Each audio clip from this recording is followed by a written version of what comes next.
It's funny how memory works as you get older. Names gone, completely gone. You'll meet someone new, shake their hand, and somewhere inside your brain the words have evaporated, but the utterly irrelevant details. Oh, those are crystal clear, like the exact shade of the curtains in their living room 10 years ago, or the fact that they once wore mismatched socks to a Christmas party. You don't need that information, it serves no purpose, but it's somehow impossible to forget. And the more you try to remember a name, the more it slips away. So there you are, smiling, politely calling someone mate or friend, all the while rehearsing the tiny, unnecessary facts that your brain has filed away forever. You'll remember the story of their cat, the brand of coffee they bought once, or the exact time they tripped on the pavement. But their name, poof, vanished. The strange part is, it almost becomes a superpower. You can recall all these odd, seemingly useless details that make conversations feel familiar and personal. You can tell someone, I remember the scarf you wore on that snowy day in 2012, and they're stunned even if you can't remember their name. And you realize maybe names aren't that important anyway. What matters is the tiny mosaic of moments, the quirks and little stories, the bits that stick and linger. Those are the things that make someone memorable, and somehow that feels more satisfying than remembering a simple name ever could.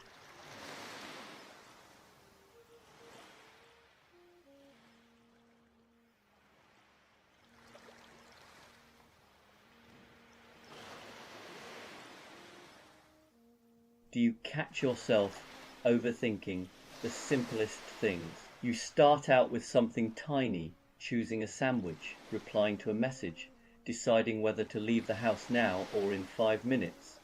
And before you know it, you're deep in analysis, weighing options that don't really exist. You stand there genuinely considering all the possible outcomes, as if the future depends on whether you choose white bread or brown. And at some point, you catch yourself. There's a brief pause, a moment of clarity, and you realize you've spent far longer thinking about the thing than it would have taken to just do it. That's usually when the laugh arrives. Not a big laugh, more of a quiet, private one. The kind that says, I see what's happening here. You're not annoyed, you're not frustrated. You're just mildly amused by your own mind, wandering off with confidence and absolutely no sense of proportion. And the nice thing is, once you notice it, the spell breaks, the decision becomes easy again. You choose something, anything, and the world continues exactly as it did before.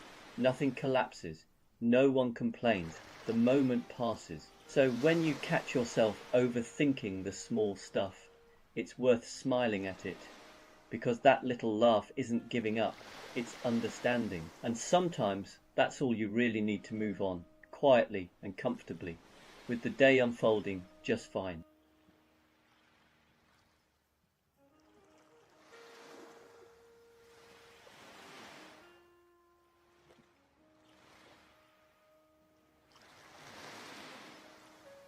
There's a moment in life when bedtime quietly shifts. No announcement, no discussion, no dramatic decision.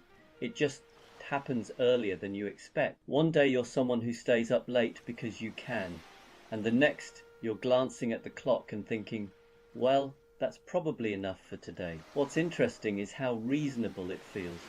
There's no rebellion, no sense of missing out. You're not tired in a dramatic way, you're just done. The day has had its say, and you've listened politely. Even the idea of staying up feels like unnecessary effort, like insisting on dessert when you're already perfectly content. You start planning evenings differently without quite realizing it. Films get paused halfway through with the calm confidence that they'll still exist tomorrow. Books fall gently onto the bedside table instead of being finished. There's a quiet satisfaction in knowing you don't have to push yourself anymore. You've earned the right to stop. And the best part is the morning, waking up earlier, doesn't feel like punishment. It feels spacious. There's time for tea, for sitting quietly, for easing into the day without rushing. You realize that the earlier bedtime wasn't about getting older. It was about choosing peace over resistance. So when you find yourself heading to bed earlier than you once would have, don't fight it. You're not missing anything. You're simply listening to a quieter rhythm. Now, and honestly, it's a rather pleasant one to fall asleep to.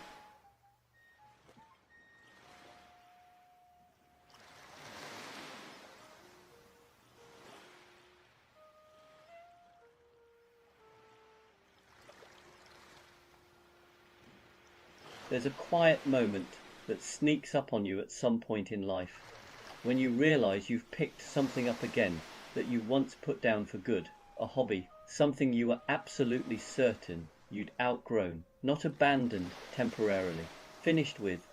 Maybe it's an old book or a bit of music you haven't listened to in years. Maybe it's something you haven't even thought about for decades. You don't make a big decision about it.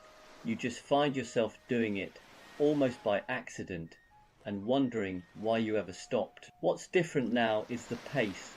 You're not trying to be good at it. You're not trying to turn it into anything. You're just enjoying the shape of it, the familiarity, the feeling of your hands remembering what to do before your head catches up. It's strangely comforting, like meeting an old friend and realizing you don't need to impress each other anymore. And there's no urgency, no sense that it has to lead anywhere. If anything, the joy comes from knowing it doesn't. You can put it down again tomorrow and pick it up next month, and it'll still be there, patient, unbothered. It's a small reminder that not everything in life needs to move forward. Some things are happy to wait for you to come back, quietly, when you're ready. And when they do, they fit into your life in a way they never quite did the first time around.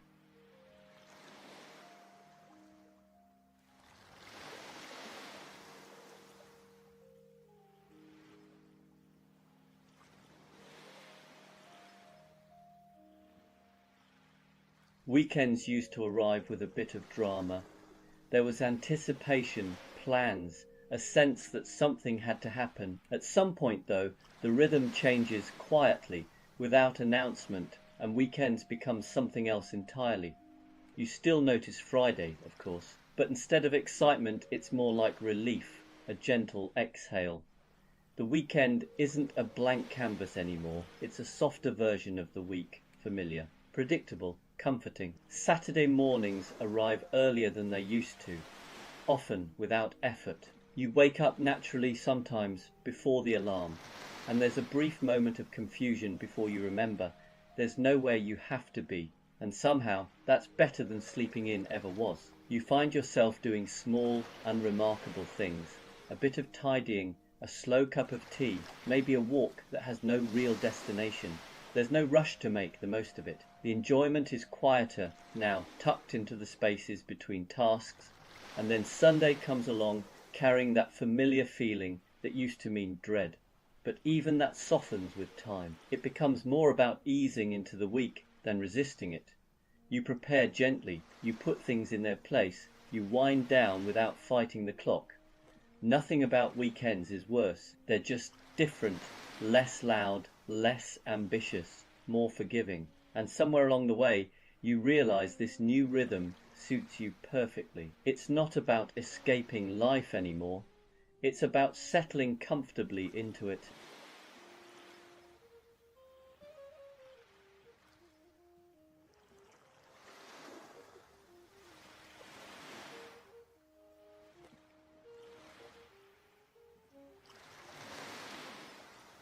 There's a particular kind of joy that sneaks up on you as you get older, and it's not the big, dramatic kind. It's the joy of small improvements, the kind no one else notices, and honestly, you don't really want them to. It's things like finally fixing a cupboard door that's been slightly off for years. Nothing dramatic changes. The kitchen looks the same, but every time you open it, there's a tiny moment of satisfaction, a quiet sense that the world is, at least in this one small corner, behaving itself, or replacing something that was technically working, but only just a kettle that took too long, a light bulb that flickered, a drawer that needed a very specific jiggle. Once it's sorted, life doesn't get better in a noticeable way. It just gets smoother, and that smoothness starts to matter. What's strange is how invisible these improvements are to everyone else. You don't announce them, you don't point them out, you simply enjoy them privately, like a small secret between you and your environment, a mutual understanding that things are now slightly improved. And the more of these tiny fixes you make, the calmer everything feels, not because anything big has changed, but because fewer things are quietly irritating you, fewer sighs, fewer eye rolls, fewer moments of mild resistance. So when you catch yourself feeling oddly pleased about a quieter hinge or a better fitting lid, don't dismiss it. That's not boredom, that's wisdom. It's the quiet joy of small, everyday improvements, the kind that make life feel just a little bit more settled, one unnoticed upgrade at a time.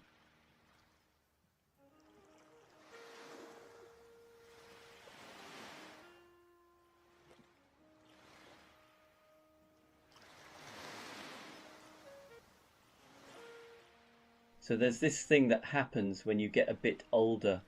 Maybe it's subtle at first, or maybe you don't notice until one day it hits you. Every room you go into suddenly seems to have a chair that's yours, not literally yours, of course, but somehow it's the one you gravitate to.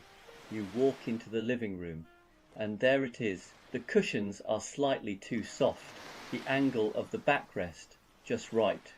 You settle in, and immediately everything else feels wrong. The sofa too wide, the other chair too upright. Somehow this chair gets you, then the kitchen, same thing.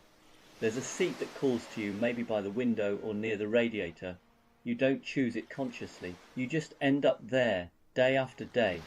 It's like the universe quietly assigned it to you, and you're too polite to say no.